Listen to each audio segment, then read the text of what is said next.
1 Reyes 17, el temprano ministerio de Elías. A Elías ora por sequía y experimenta la provisión de Dios. 1:1. Elías habla sobre el juicio de Jehová. Entonces Elías Tisbita, que era de los moradores de Galaad, dijo a Acab: Vive Jehová Dios de Israel, en cuya presencia estoy, que no habrá lluvia ni rocío en estos años, sino por mi palabra. Elías Tisbita. En ese momento crucial en la historia de Judá e Israel, el profeta Elías apareció repentinamente. Él se convirtió en la fuerza espiritual dominante en Israel durante estos días oscuros de la apostasía de Acab. Y el nombre Elías significa: Yahvé es mi Dios.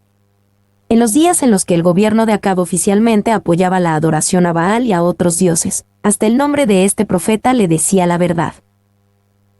2. Era un tiempo crucial en la historia de Israel. Parecía como si la adoración al verdadero Dios podría ser completamente eliminada en el reino del norte. La tierra estaba llena de sacerdotes de Baal, orgullosos del favor de la corte, glorificándose en su repentina llegada al poder, insolentes, avaros, escandalosos y envilecidos. Los fuegos de persecución fueron encendidos y comenzaban a arder con furia. Meller. 3. Toda la tierra parecía estar en apostasía. De todos los miles de Israel, solamente 7,000 quedaban que no habían doblado sus rodillas ni habían besado la mano de Baal. Pero estaban paralizados por el temor, y se mantuvieron inmóviles, al punto de que su existencia no era conocida por Elías en la hora de gran soledad. Meller. D. Que no habrá lluvia ni rocío en estos años, sino por mi palabra. Esta fue una demostración dramática en contra del dios pagano Baal, quien se pensaba que era el dios del cielo, el dios del clima.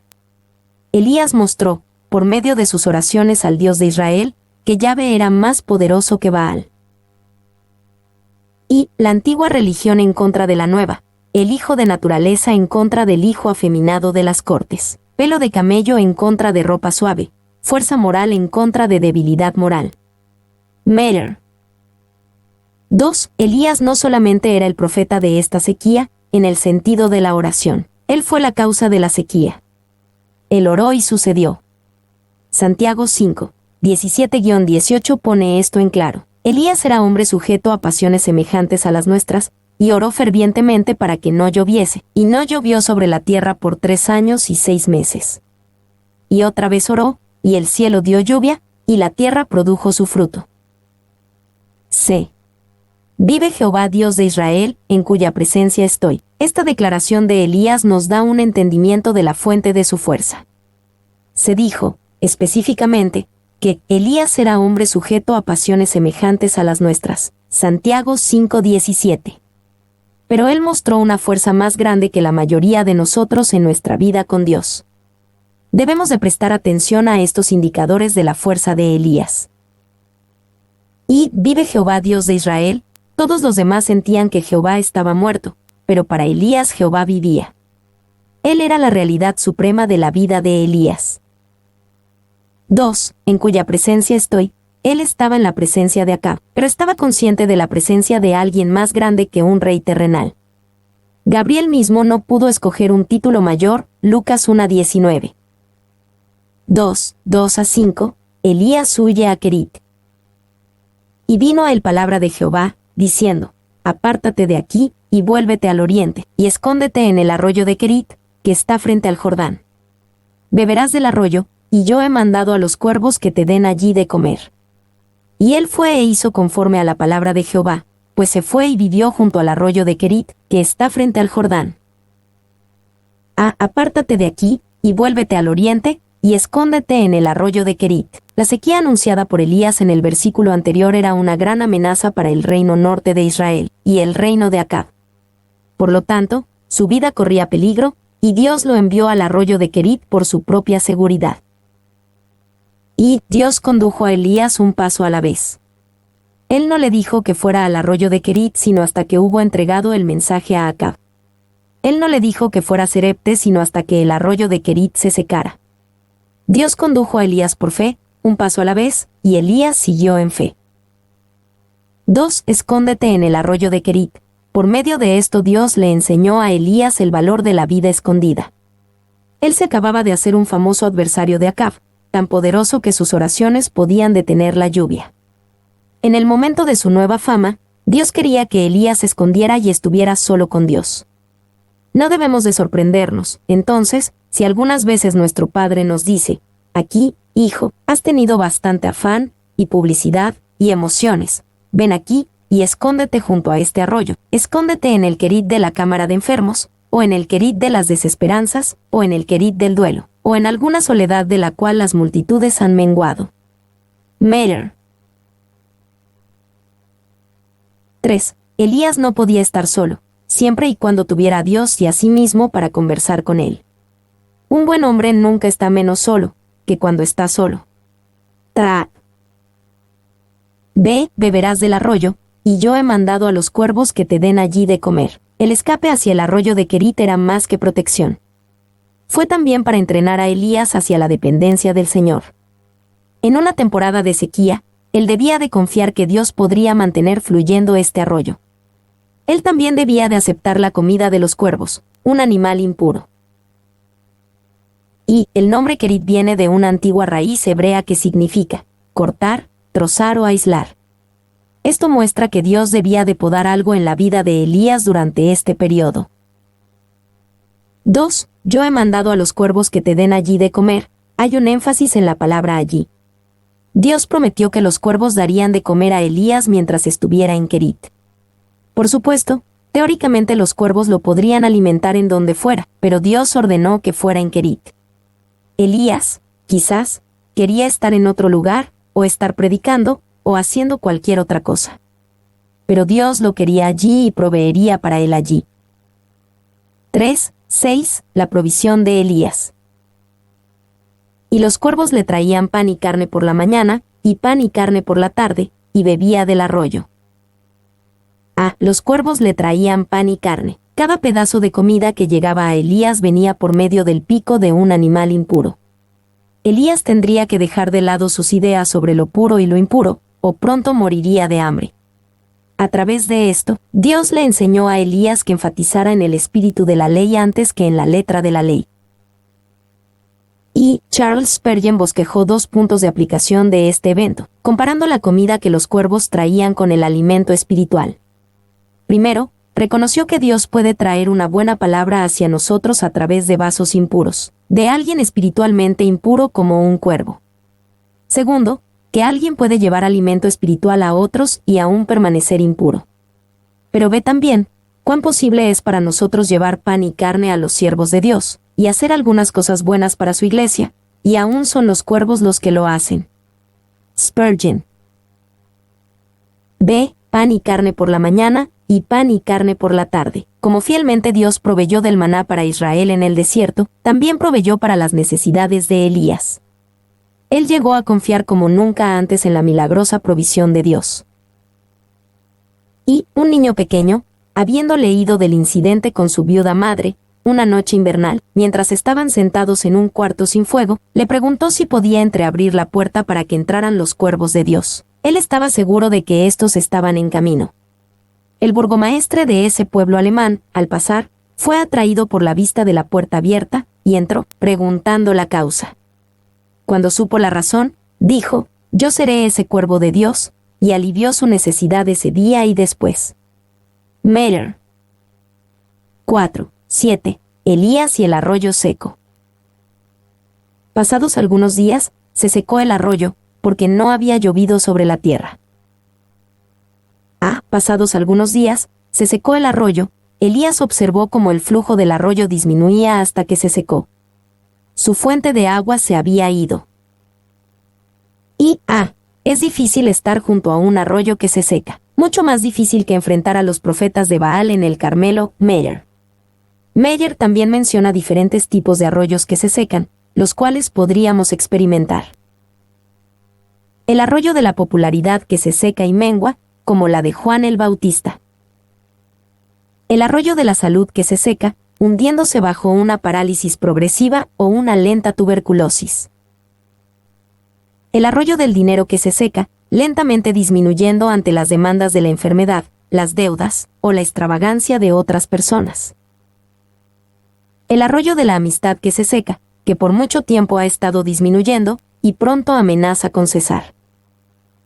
2. ¿Por qué deja Dios que se sequen? Él nos quiere enseñar a no confiar en sus dones, sino en Él mismo. Él quiere drenarnos de nosotros mismos, como drenó a los apóstoles por 10 días cuando estaban esperando el Pentecostés. Él quiere aflojar nuestras raíces antes de removernos a otra esfera de servicio y educación. Él quiere poner en un contraste más fuerte el río del agua viva que nunca muere. Meyer. B. Porque no había llovido sobre la tierra. Esta era la sequía por la cual Elías oró. Él no oró para que la lluvia viniera otra vez, ni siquiera para su propia supervivencia. Él mantuvo el propósito de Dios primero, aun cuando esta adversidad lo afectaba. D. Dios provee a Elías por medio de una viuda. 1. 8-9. Dios llama a Elías a que vaya a Serepte. Vino luego a él palabra de Jehová, diciendo: Levántate, vete a Serepte de Sidón, y mora allí. He aquí yo he dado orden allí a una mujer viuda que te sustente. Levántate, vete a Serepte. Dios condujo a Elías del arroyo seco a una ciudad gentil. Este era un movimiento inusual y desafiante para que Elías lo llevara a cabo. Y Dios seguía trasplantando a Elías, de Casa, a Jezreel, a Kerit, a Serepte. Esta trasplantación lo hacía cada vez más fuerte. 2. También debemos de recordar que esta región en general era el lugar de donde salió la reina impía Jezabel. Elías estaba visitando territorio enemigo, y mostrando el poder de Dios en un área donde Baal era adorado, aunque ineficaz en la sequía. Wiseman. B. He aquí yo he dado orden allí a una mujer viuda que te sustente. Las viudas eran notables por su pobreza en el mundo antiguo. Dios le dijo a Elías que fuera a una viuda gentil y recibiera provisión. Probablemente parecía que tenía más sentido esperar junto a un arroyo seco. Y, cuando Jesús fue rechazado por su propio pueblo, utilizó este ejemplo de Elías y la viuda de Serepte como una ilustración del derecho de Dios de escoger un pueblo para sí mismo, y añadió: de cierto os digo, que ningún profeta es acepto en su propia tierra. Y en verdad os digo que muchas viudas había en Israel en los días de Elías, cuando el cielo fue cerrado por 3 años y 6 meses, y hubo una gran hambre en toda la tierra. Pero a ninguna de ellas fue enviado Elías, sino a una mujer viuda en Serepte de Sidón. Lucas 4, 24-26. 2, 10-11. Elías se dirige a la viuda. Entonces él se levantó y se fue a Serepte. Y cuando llegó a la puerta de la ciudad, he aquí una mujer viuda que estaba allí recogiendo leña. Y él la llamó, y le dijo: te ruego que me traigas un poco de agua en un vaso, para que beba. Y yendo ella para traérsela, él la volvió a llamar, y le dijo: te ruego que me traigas también un bocado de pan en tu mano. He aquí una mujer viuda que estaba allí recogiendo leña. Esto muestra que ella era una mujer pobre, pues tenía que juntar pedazos de madera para hacer un fuego. Elías, quizás, pensó que Dios lo conduciría hacia una inusual viuda que fuera rica, pero Dios le condujo hacia una pobre viuda gentil. Y sabemos esto por el hecho de que ni siquiera tenía leña. Ahora, no hay razón para que no tuviera madera aún en tiempos de escasez de pan, pues no había escasez de madera, a menos que ella fuera extremadamente pobre. Spurgeon. 2. Dios le dijo a Elías, 1 Reyes 17:9, que le había ordenado a la viuda que alimentara al profeta. Pero, al parecer, esta mujer no conocía esta orden. Esto muestra cómo obra a menudo la mano invisible de Dios. Ella no parece haber sabido que debía de alimentar al profeta. Salió esa mañana a recoger leña, no a encontrarse con un invitado. Estaba pensando en alimentar a su hijo con la última torta. Ciertamente, no tenía idea sobre cómo proveer para un varón de Dios a través de una vasija vacía de alimento. Pero Jehová, quien nunca miente, habló una solemne verdad cuando dijo: le he ordenado a una viuda allí. Él había operado de tal forma en su mente que la preparó para que obedeciera la orden cuando saliera de los labios de su siervo, el profeta. Spurgeon. B. Te ruego que me traigas un poco de agua en un vaso. Te ruego que me traigas también un bocado de pan en tu mano. Elías, audazmente, hace esta petición por fe. El sentido común y las circunstancias le decían que la viuda no daría tan generosamente a un extraño judío, pero la fe lo hizo preguntar. Y esto era, ciertamente, poner a prueba la fe de la viuda. Tomar y dar a un extraño, del cual ella no sabía nada, la pequeña miseria necesaria para mantener a su hijo con vida, era esperar demasiado. Clarke. 2. Dios sí escogió a esta mujer, pero la eligió más que por un milagro. Él la eligió por servicio. La elección de esta mujer, mientras trajo mucha bendición hacia ella, involucraba servicio. Ella no fue elegida solamente para ser salvada del hambre, sino para alimentar al profeta. Ella debió de ser una mujer de fe, pues primero debió hacer la pequeña torta, y después tendría la multiplicación del alimento y del aceite. Así la gracia de Dios no escoge al hombre para dormir y despertar en el cielo, ni tampoco lo escoge para que viva en pecado y se halle a sí mismo absuelto al final, ni lo escoge para que esté ocioso y vaya tras sus propios negocios en el mundo, y aún gane la recompensa al final, por la cual nunca trabajó. Oh, no. La soberana elección de gracia de Dios nos escoge para arrepentimiento, para fe, y después para la santidad de dar, para el servicio cristiano, para el celo y la devoción. Spurgeon. 3. 12. La respuesta de la viuda de Serepte. Y ella respondió, vive Jehová tu Dios, que no tengo pan cocido, solamente un puñado de harina tengo en la tinaja, y un poco de aceite en una vasija, y ahora recogía 2 leños, para entrar y prepararlo para mí y para mi hijo, para que lo comamos, y nos dejemos morir. Vive Jehová tu Dios. Esta amable palabra muestra que ella respetaba a Dios, y reconocía que el Dios de Israel era el Dios de Elías, y no el de ella. No tengo pan. Elías rápidamente se dio cuenta de que ella no solamente era pobre, sino desesperadamente pobre. Elías la halló justo antes de que fuera a preparar el último bocado de comida para ella y para su hijo, y entonces resignarse a morir. 4. 13 a 14. Las palabras de Elías para ella.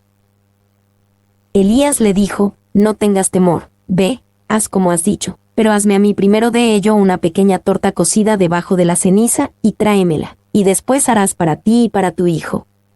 Porque Jehová Dios de Israel ha dicho así, la harina de la tinaja no escaseará, ni el aceite de la vasija disminuirá, hasta el día en que Jehová haga llover sobre la faz de la tierra. No tengas temor. Esta fue la primera palabra de Dios hacia la viuda a través de Elías. Su crisis actual, con razón, la hacía sentir temor, y Dios quería que ella dejara de lado el temor y pusiera su confianza en él. Ve, haz como has dicho, pero hazme a mí primero de ello una pequeña torta. Esta era una petición audaz y seria de parte del profeta. Él le pidió a esta viuda menesterosa que primero le diera a él algo de su último bocado de comida. Esto parecía como la peor clase de recaudación de fondos depredadora. C. La harina de la tinaja no escaseará, ni el aceite de la vasija disminuirá, hasta el día en que Jehová haga llover sobre la faz de la tierra. Esto muestra el por qué Elías pudo hacer tal petición tan audaz. Era porque Dios le había dicho que él suministraría una provisión ilimitada de comida para la viuda y su hijo y, para Elías mismo. Él le pidió a la viuda que pusiera su confianza en esta gran promesa de Dios. 5. 15 a 16. La obediencia de la viuda y la gran bendición de Dios. Entonces ella fue e hizo como le dijo Elías, y comió él, y ella, y su casa, muchos días. Y la harina de la tinaja no escaseó, ni el aceite de la vasija menguó, conforme a la palabra que Jehová había dicho por Elías. Entonces ella fue e hizo como le dijo Elías. La viuda en realidad lo hizo, voluntariamente dio con un gran riesgo, basada en su confianza en la promesa de Dios. Comió él, y ella, y su casa, muchos días. Dios cumplió la promesa hecha a la viuda, a su hijo, y a Elías.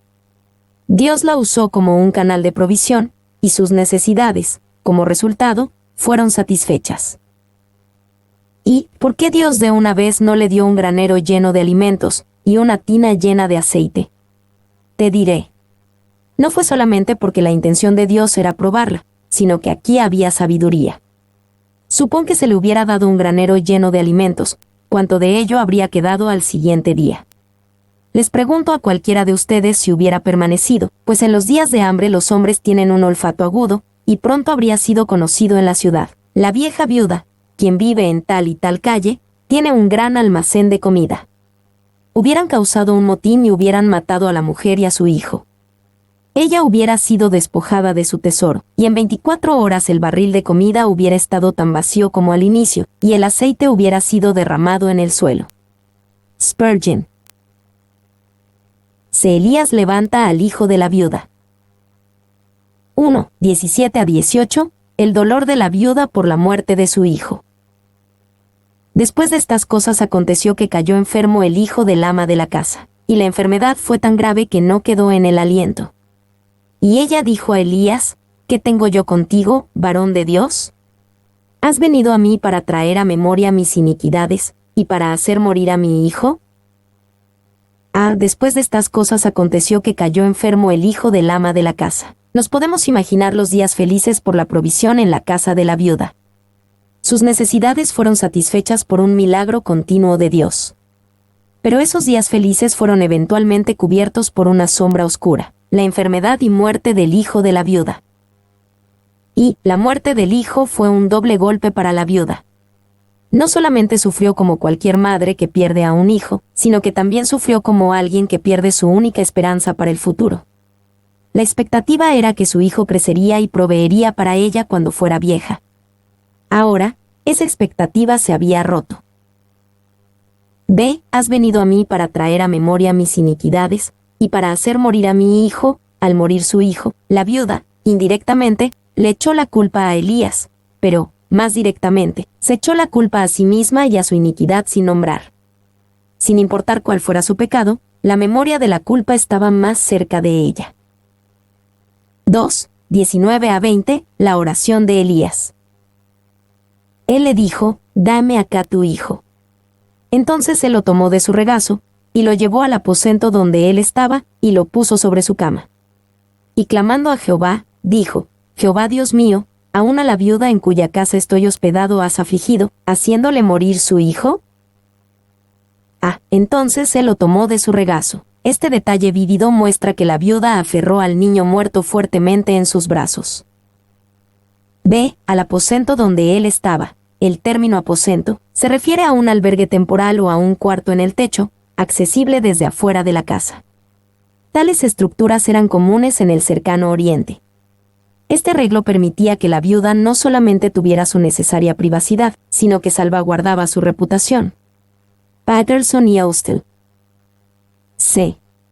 Y clamando a Jehová, Elías oró con un gran corazón e intimidad con Dios.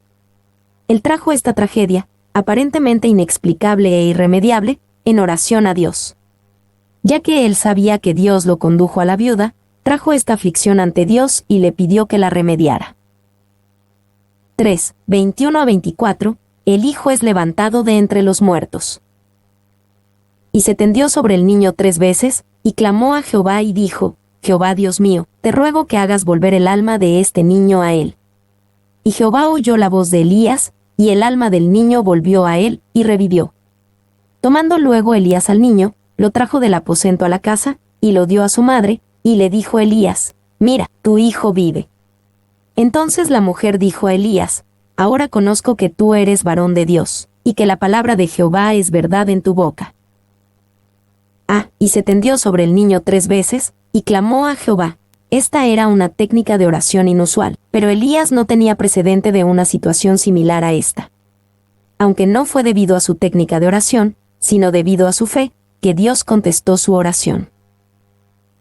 Y hay casi un irresistible deseo de embellecer estos maravillosos eventos del poder de Dios. Patterson y Austell hablan de tal intento, una traducción siria, seguida por Jerónimo, que dice que el niño era el profeta Jonás, es totalmente insatisfactoria e históricamente imposible. Ve a 2 Reyes 14:25. Jehová Dios mío, te ruego que hagas volver el alma de este niño a él. Una oración llena de poderosos argumentos. Tú eres el Señor, quien puede revivir a este niño, y mi Dios, por lo tanto, no me negarás esta petición. Ella es una viuda, no añadas aflicción al afligido, no le quites el gran apoyo y la vara de su edad.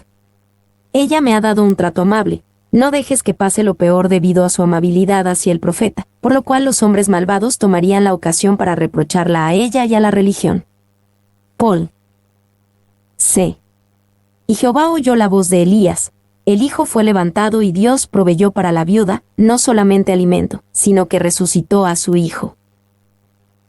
Y este es el primer ejemplo en la Biblia de una resurrección de los muertos, la cual no se puede explicar como magia contractual ni como la fuerza de vida del profeta transmitida por él. Método de resurrección de boca a boca. Mi nombre es Demim. Soy tu asistente personal. Mi sitio en internet es demim.es.tl.